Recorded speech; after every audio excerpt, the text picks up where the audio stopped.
YouTube, what's up? Back again for another daily fishing video here on Andrew Upshaw Fishing. Guys, today we're going to be talking about how to find the right docks and when to fish them, why not to fish them, and exactly what baits you need to help you catch fish in those situations. I'm going to tell you right now, not all docks are created equal, and not all days are created to be good dock days. So understanding that with your body of water and exactly what to fish will help you yield a lot of positive results and hopefully put a lot of really big fish in the boat for you. Guys, right now is the time to start, and it will last all the way through the fall. So if you get ahead of the curve on this, you get out there fishing those docks, these few couple of tips that I'm going to give you today, they're going to be ones that you want to remember, write down, do whatever you need to do. You're not going to want to miss today's episode. But hey, real fast though, if you haven't subscribed to my YouTube channel, make sure y'all do that. It's in the bottom right-hand corner of the screen. Hit that subscribe button, click that notification bell so you get notified every single time I post a video. Hey, one real quick update. I've had a million questions, a million things going on. My health is fine. I'm good. I'm out of the hospital. I had my gallbladder removed late last week, or whenever it was. I've lost so much track of days at this point.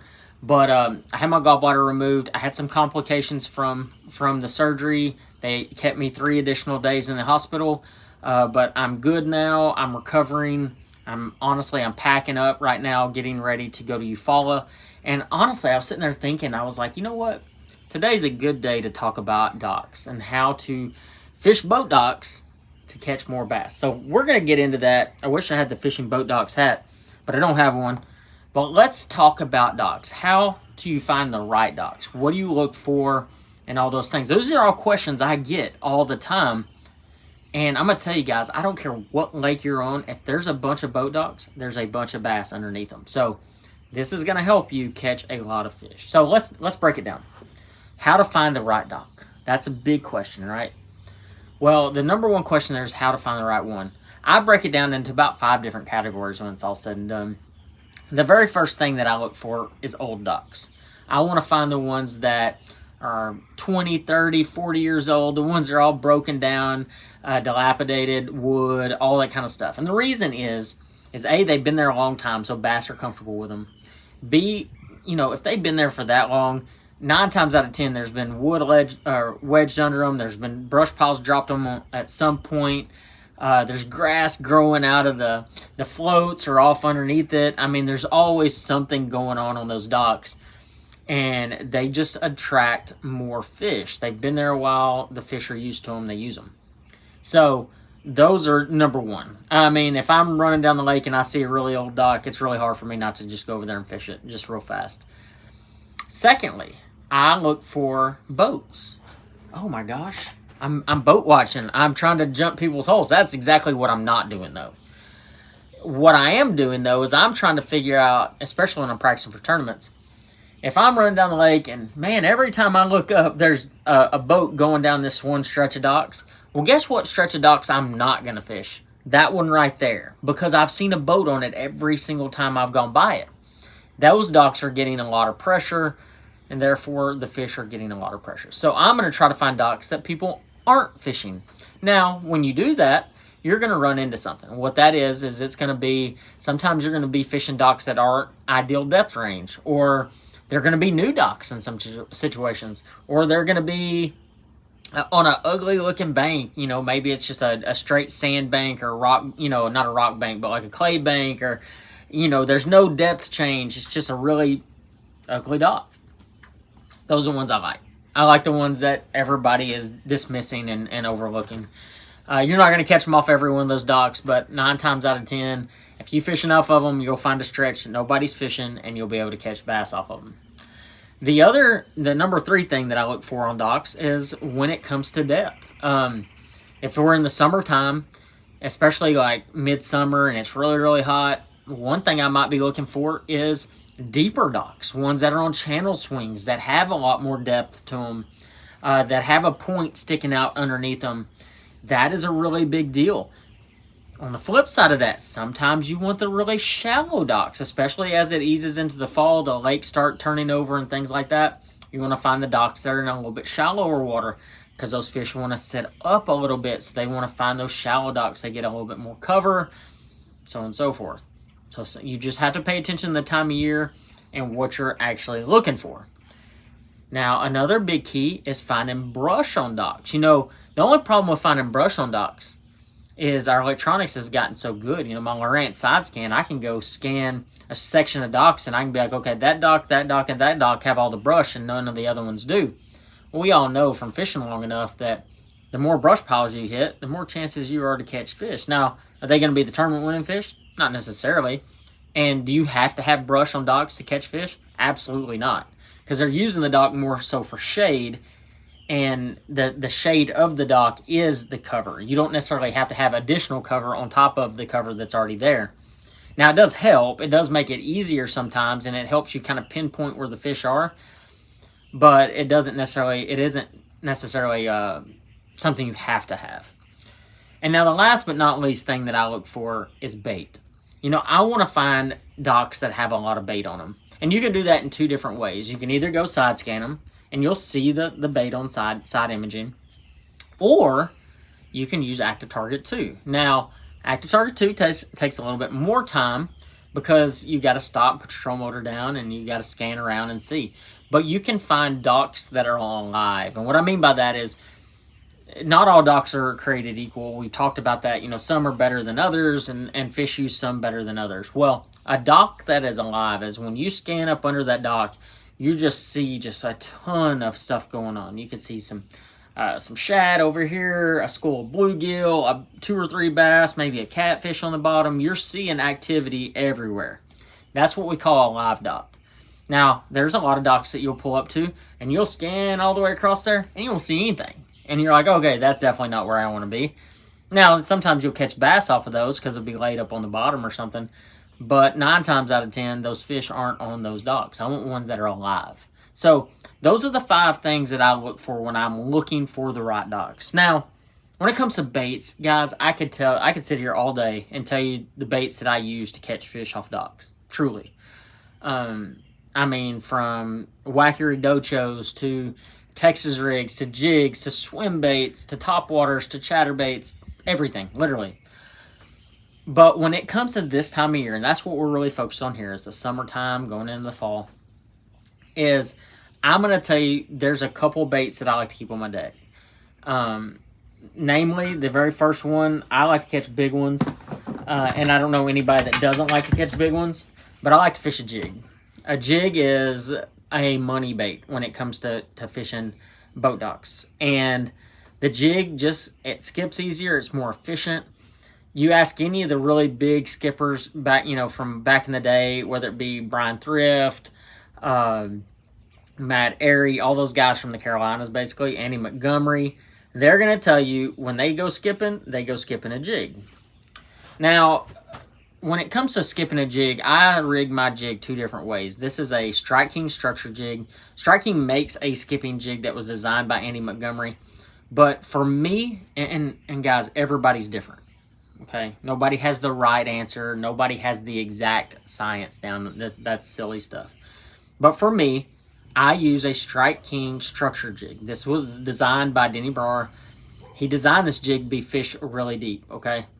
But this jig is a phenomenal jig for skipping, namely because it has a flat head, and the way that the line tie comes out of there, it comes through cover extremely well. Now, if I'm skipping around boat docks, I need a jig that can go in and around cover and not get snagged up all the time. This is the jig for me. Now, depending on the type of fishery you're on, we all have those fisheries that we go to that, you know what, it doesn't have that many big fish in it. If you catch a 3-pounder or 3.5-pounder, that's a pretty good one. If I'm on a lake like that, or let's just say, for instance, the lake that I'm fishing has a lot of pressure and a lot of people fishing docks, I'll actually take the skirt on that structure jig and I'll split it in half. So you got the bottom half of the skirt here, you got the top half of the skirt here. Well, I'll actually trim all of that skirt off and I'll make it into a finesse skipping jig. Now, if I'm in that situation, there's only one trailer I'm going to use too. It is a Strike King mid-size rage bug. I want to tell you why I use a rage bug. Everybody talks about using crawls and all these other baits. The rage bug is flat. It skips better. It makes everything better. The mid-size rage bug, when I trim the skirt out, is the perfect size to match the hatch. It gives you that small profile. Now, I'll be honest, most of the time I don't ever trim my jig out because I want it to be bulky. I want it to be big. And I'll actually put a regular size rage bug on there, once again, because it's flat, and matched with that flat top head, skips this jig extremely easy. And that is a really big key when you're skipping a jig around docks, is you want to be able to make it as easy for yourself as you can.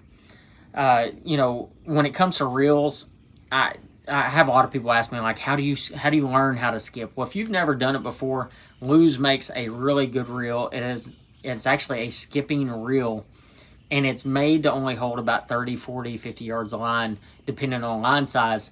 And that's a perfect amount for making a long skip and still having line on the reel to be able to set the hook. So if you get in a situation where you don't know how to do it, that is an option to make it easier. In this situation, I'm just using a Pro TI, a 7.5 to 1 gear ratio reel. But, you know, skipping the jig has always been a big deal of mine. I've always caught a lot of bass doing it. 20-pound fluorocarbon, always. I don't go downsize when I'm skipping a jig because, A, I'm skipping the jig around shade, so the fish aren't going to see the line, and B, I need to get them out of heavy cover, and that's what you're dealing with in that situation.